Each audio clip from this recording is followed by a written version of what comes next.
and neglect prayer. The power of God can never come into manifestation without prayer. Bible says, Jesus said in Luke 18 verse 1, he says, men always ought to pray and not to faint. Yeah. Are you hearing what I'm saying? Yeah. Men always ought to pray. I challenge you tonight, if you are here tonight and you say, Bishop, I have been going through a hard time, life has been tough. Tonight I came with the answer. The answer is prayer. Yeah. Are you hearing what I'm saying? Yeah. The answer is prayer. I have seen prayer do incredible things over the past 40 years. I have seen prayer change situations. I have seen prayer. I lived in London for 19 years and planted churches there in the Netherlands, and I was the bishop of the organization that I was part of. I was the bishop of over the whole of Europe, and so I was traveling Spain, Italy, all these places. I wasn't wealthy, but I was comfortable. My wife had a good job, very good job. She, by the grace of God, rose to a position that no black person had ever risen in that company. We were doing well. And then one day God spoke to me. He said, give everything you have away. Pack your things and go to Atlanta. He says, and go and call my people to prayer. When I first heard that, I said, Satan, I rebuke you. I was comfortable. Then I went somewhere to pray, to seek the face of God, and I met a young prophet from Ghana. He never knew me, he had never seen me, never heard my name. Somebody at that retreat grounds who knew me had brought him there for them to pray and introduced himself. This is our good friend Bishop Fua. Immediately he held my hand, he said, I hear America, I hear Atlanta. God is saying relocation. I finally obeyed God. In June 2004, I came into an empty apartment in Atlanta to start life afresh in obedience to God. Amen? Amen. And God has not failed. Amen. Oh, glory to God. Pastor Eric, how much time do I have? Me? I should just go? Amen. Amen. Amen. And so we came and we began to do what God has assigned us to do. This prayer conference we are doing here, we have done it, we have done it in a few places, around the country. Pastor Bosman's church is one of the churches. We had a prayer conference, he opened the door of his church in Atlanta. We had a prayer conference on a Friday night there. And we have seen God do incredible things. When I talk about prayer, I didn't read it from the internet. When I talk about prayer, I didn't read it from a magazine or a book. When I talk about prayer, it is something that is active and effective in my own life. Amen. Are you hearing what I'm saying? Amen. If you met anybody who knows me, he will tell you, we mentioned Pastor Fua or you mentioned Bishop Fua, he will say prayer. Because we have seen God do great things.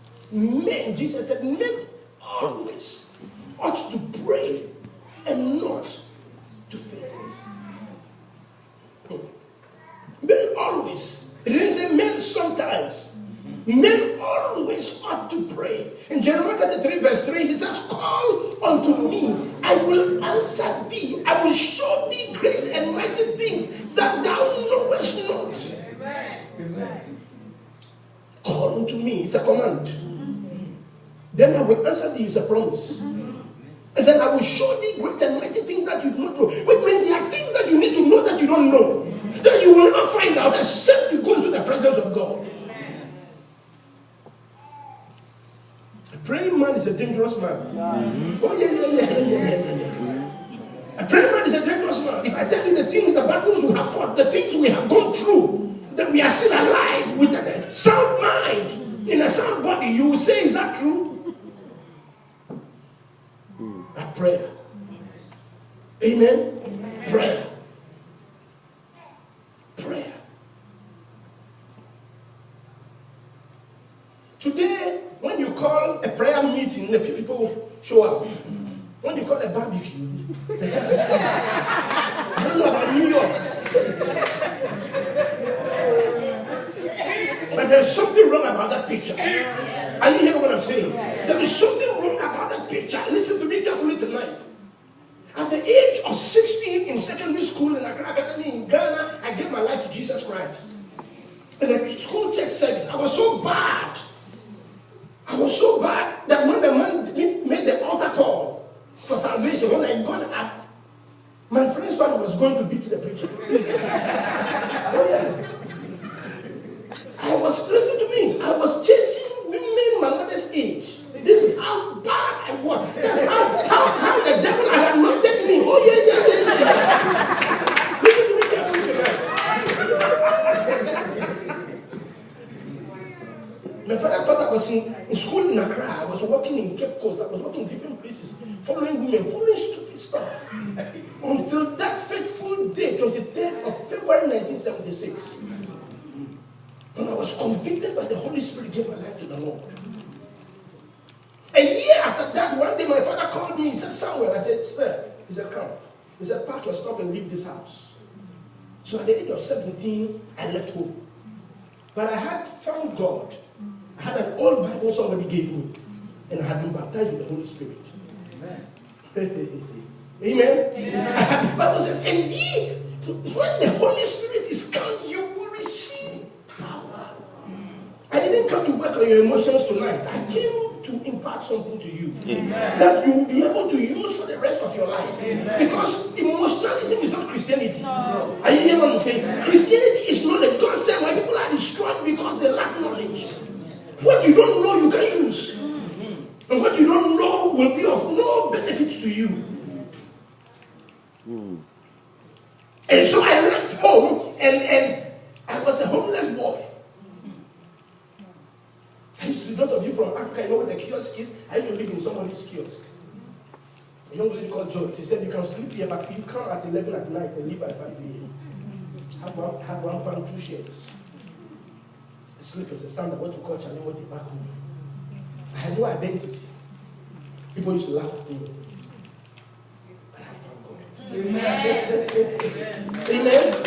Bible says what? He says, God is our refuge and He is our strength, and very present help in the time of trouble. Tonight I came to speak to somebody in this place. You have been going through a storm. You have been going through a rough time. God sent me tonight to say to you, it's not time to give up. Go back to your prayer closet. Begin to seek the face of God. Begin to call God. God will come through, for God is about to blow your mind. God is about to blow your mind. He will make you from the place of nobody, and He will set you in the place of honor. Amen. From sleeping in that kiosk with no identity, God has showed us kindness. He has showed us mercy. He has taken us around the nations of the world. He has used us to impact lives, and He's using us to impact lives still, because God is a good God. Amen. Are you hearing what I'm saying? Amen. Men always ought to pray and not to faint. So tonight, what is it that is bothering you? What is it that has been an impediment in your way? What is it that has stood against you? What is it that has prevailed against you? I came to recommend that spiritual weapon that we call prayer. Amen. Prayer. I'm talking about real prayer. I'm not talking about, thank you, Lord, this morning, Father, just give you glory for my husband and my dog and my children. That can kill a fly. Amen. That can kill a fly. The Bible says from the days of John the Baptist until now, the kingdom of God suffered violence, and the violence shall take it by force. Listen to me carefully. I'm going to make some strong statements tonight. Please do be careful. First statement: your situation is as it is because you have allowed it. I said you are in that situation because you have allowed it. The day you say enough is enough, that situation will back off. I believe. You hear what I'm saying? Yeah. Tonight, you have to take what belongs to you. I don't care who is fighting you. I don't care who is strategizing against you.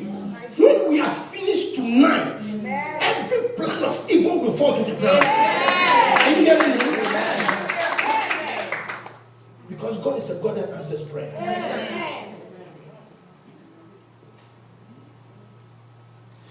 Jeremiah 33, call unto me, I will answer thee, and show thee great and mighty things that thou knowest of.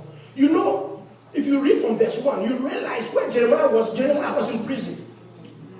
Jeremiah was in prison when God spoke that prophetic word to him. You might not be in jail, but you can be in prison in one area or the other of your life as you are sitting here tonight. Amen. You could be in jail where your health is concerned. You could be in jail where your finances are concerned. You could be in jail when you look at your life, you look at the level of progress. You have been in this country 20 years, 25 years or more. You have tried everything. Nothing seems to be working. You take 3 steps forward, you take 25 steps backwards. My friend, tonight God sent us to serve notice on evil and to serve notice on the devil and to let you know that if you will give yourself to prayer, things will change for good and for the glory of God.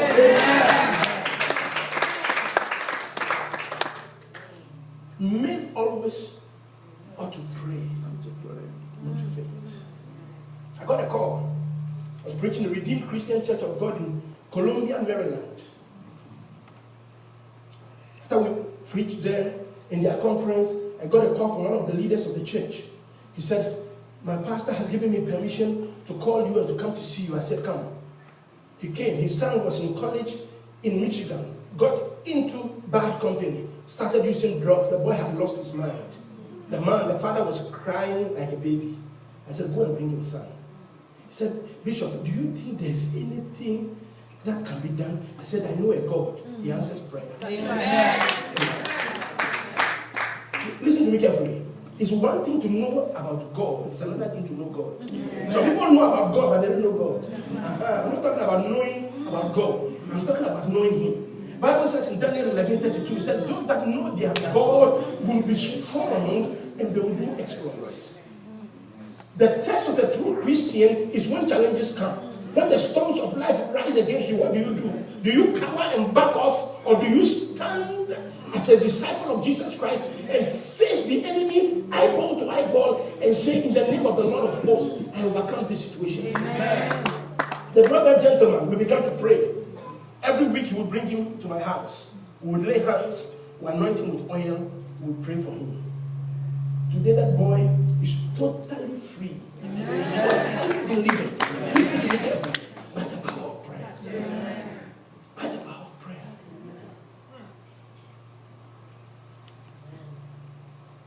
One of the gentlemen in our church in England, an older gentleman, the doctors had given up on him, sent him home to die.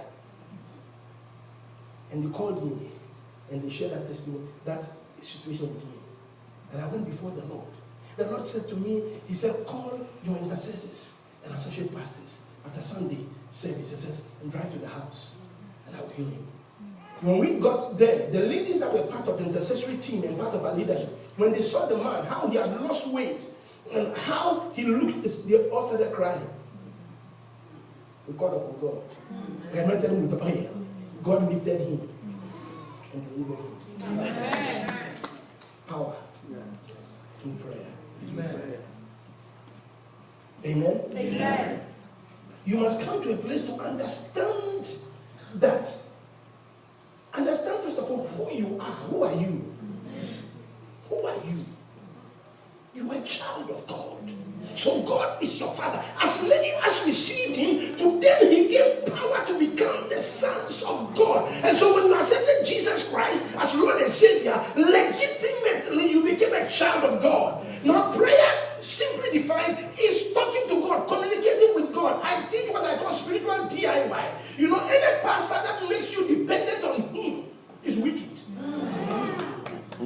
I don't make people dependent on me. I teach you so that when I am not around, you can do it yourself. I teach you so that you don't need me. You can be in your house, and when the enemy rises against you at 2 a.m., you don't need to call me at 2 a.m. You can say, in the name of Jesus Christ of Nazareth, whose I am and whose I serve, I come against you, Satan. Amen. I was telling somebody the other day, I said at the age of 16, when I was a teenager and I started crying, we prayed for somebody who had epilepsy and was healed. I wasn't a pastor, I wasn't a man of God. I found out in the word of God. It said, you shall lay hands on the sick and you shall be healed. Amen. Tonight, if you have any medical condition here, Jesus will heal you before you leave here. Amen. Are you hearing what I'm saying? Amen. Because God answers prayer. In America, what have they fought more than prayer? Because the devil knows the value of prayer. Call unto me, I will answer thee. I will show thee great and mighty things that thou knowest not.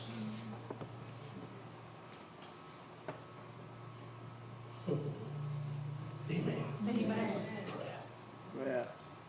Prayer. He said, I thought he was going to come say something different. Oh, no, I got nothing different to tell you. I came to talk to you about prayer. I came to call. God says, go call them to prayer. Amen. One day we were at home. My daughter started screaming. Unfortunately, my daughter is the youngest. You know, she lives in England now, but at that time she was living here with us. Started screaming, Daddy, Daddy. When I came out, my wife was having a stroke all of a sudden. I said, Satan, you came to the wrong place. Yeah. Oh, yeah. My daughter said, should I call the ambulance? I said, I don't need ambulance. I'm not saying don't go to the doctor, please. I beg you. Amen? I believe in medication. Amen? That's right. I believe in medication. But at that time, I wasn't led by the Holy Spirit. What was going on wasn't a doctor issue. We began to pray. He that prayeth in an unknown tongue speaketh not unto men but unto God. No man understandeth him, but in the Spirit he speaketh mysteries. If you are baptized with the Holy Spirit, you have an advantage in life. That's right. That's right. We began to pray. By 45 minutes, she was whole. Till today, she hasn't gone to any doctor for any checkup. Totally whole. Everything is working.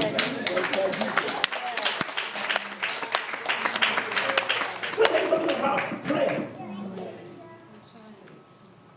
I was traveling one day. I'm giving you some testimonies.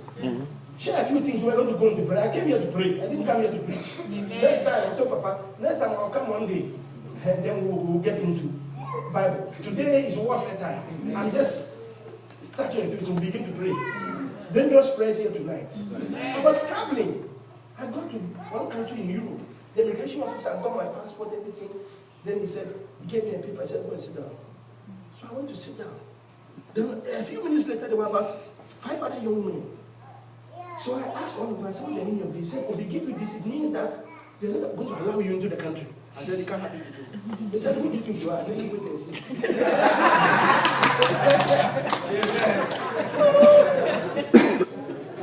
I said, it cannot happen to me. There in that seat, I began to pray in the spirit. Yeah, they said, what is he doing? I said,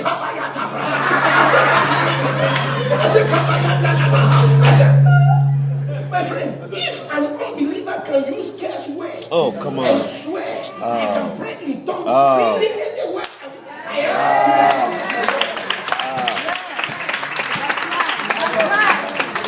You know, about 30 minutes later, the man came to me. He said, come, Reverend. He called me. He said, it's time for him to close. He said, I'm handing over your case to this colleague of mine. She was a lady. So he handed over the passport to the lady. The lady came and asked me the same questions he asked me earlier on. I told her, gave her the same answers. He said, do you have any luggage? I said, yes. He said, let's go. Went to customs. She opened my suitcase full of Bibles, Christian books. Sister, I'm very, very sorry we wasted your time. Do you have money to get to where you are going? I said, yes. He said, take a passport. He said, you are free to go. Listen to me. Jesus said something. Listen to me. Jesus said, he said, whatever you bind on earth will be bound in heaven. Whatever you loose on earth will be loosed in heaven. If you look at it from the Greek, out of which the New Testament was originally translated, it means whatever you allow on earth will be allowed in heaven. Whatever you disallow. But am I here as my witness? In our church, especially Fridays are days of fasting and prayer. We have been praying for Baltimore City. Everybody, when they hear the name Baltimore, they know it's a negative place. Some people will even come to that part of Maryland. They are scared. Since we started praying, the heavy drug barons are being arrested. There was a big syndicate in the jail where a drug baron was in jail, and he was getting some of the ladies working in the jail, getting them pregnant. All kind of crazy things going on there. We began to pray. All these things have been unfolded. things are changing. God is affecting the city through prayer. There is no situation that is facing you, and there is no situation that you will ever face that prayer cannot take care of it. Are you hearing me?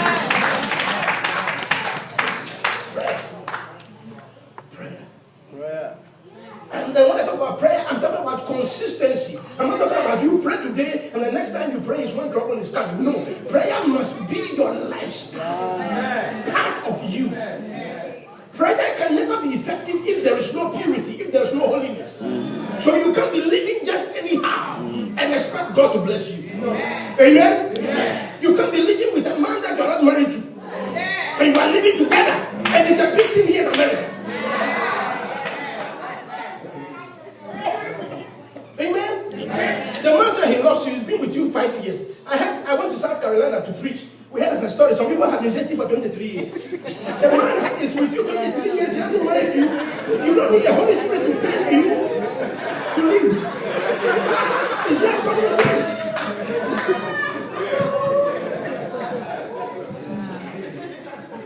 But holiness is imperative. We live in a generation where there is no holiness. A lot of pastors can't even talk about it. A lot of pastors can't speak about purity. But purity is important. You cannot be blessed by God if you don't live a holy life. Amen? You can't cut corners. You can't come to God based on your terms. You must come to God based on His word. He says, be ye holy, for I am holy. When you live holy, you have a voice in the Spirit. Amen. You ladies, listen to me. You can't dress anywhere to the house of God. And then, even not only to the house of God, if you're a Christian, you're not only a Christian on Sunday mornings. You are a Christian 24/7. So even when you are going to the market, when you are going to work, wherever you are, dress decently as a Christian woman. Amen? Let the beauty of Jesus be seen in you. Gentlemen, let the beauty of Jesus be seen in you. When you, listen to me, when you are by yourself and there's nobody from the church there, how do you believe? How do you behave? How do you behave? The people that are not church people, who know you, what is their testimony about you? Can they testify that they can see a change in you? One of the young ladies in our church, one of her old friends told her recently, he said, I can see change in you. He said, you don't party with us again. You don't get involved in all those things again. He said, that bishop that you have met, I want you to take me to him. So whatever it is that he taught you, he can teach me so I can change. That's what I'm talking about. Transformational change. The change must be seen in you. When one is in Christ, he is a new creation. Then all things have passed away. All things have become new. There comes transformational change in your life as a child of God. When purity is there, when holiness is there, it gives you a voice in the realm of the Spirit. Amen. 6 years ago, I was preaching in North Carolina for my very good friend Bishop Eric Kwapon. And when I went into my hotel, I was feeling pain in my body. The pain was very bad. So they had given me pizza, and I don't eat pizza. So I called my wife. I said, I'm in pain. I think the pizza people gave me so good. That is why I don't eat pizza. I was just going pizza. By the next morning, the pain was getting bad. By the time I went back home, I couldn't bear the pain. She said, let's go to the doctor. Like many men, I don't go to the doctor. You know, I was very stupid at that time. Now I'm wiser. So the doctor is a friend of the family. So she went and called the doctor. And the doctor called me. He said, Bishop, I know you're a man of faith. I know all the things you believe in. I believe in the same thing. But go and do some tests for me. I did 10 tests. Everything was fine. I said, one more test I want you to do. If you do that test and it's fine, I will not bother you. I said, go and do colonoscopy. I went to do colonoscopy. I was asleep. And I heard somebody calling me. Reverend, when I opened my eyes with the doctor, I said, I got bad news for you. You got colon cancer. You need surgery immediately. I don't know how I got back home from the doctor's office. It shook my world. But I lifted up my eyes onto the hills. My friend, don't come in here every Sunday, come in here every Wednesday. Don't take it for granted. I want you to understand. I look to God. The doctors were saying all kinds of things. I look to God. I went and had the surgery. I refuse to do radiation. I refuse to do chemotherapy. By the leading of the Lord, I'm not saying radiation is not good, chemotherapy is not good. Maybe it's good for you, but for me, God didn't lead me to go in that direction. I stood upon, my wife will tell you, 13 weeks I was lying on the bed. I couldn't do anything. Thank God for a good wife. So women would have run away by then. But she stood by me, helped me, nursed me, did everything. In that 13 weeks, I just kept praying and declaring the word of the Lord. Praying and declaring the word of the Lord. It's 6 years now.